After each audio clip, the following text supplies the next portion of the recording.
Bus దిగుర్రా.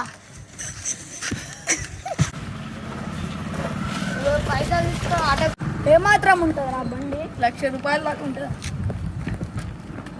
ఆటోకి లేపరా తొడలు. ఆటోకే ఉందా ఇక? బస్ దిగుర్రా.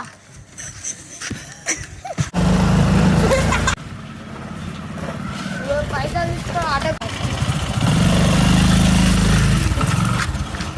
ఏమాత్రం ఉంటుందా బండి? ₹1,00,000. నడు కదా ఆటోకే. ఏమాత్రం ఉంటుందిరా బండి? ₹1,00,000 దాకా ఉంటుంది. నడు కదా ఆటోకే. లేపరా తొడలు. ఆటోకే ఉందా ఇక? ఆటోకే ఉందా?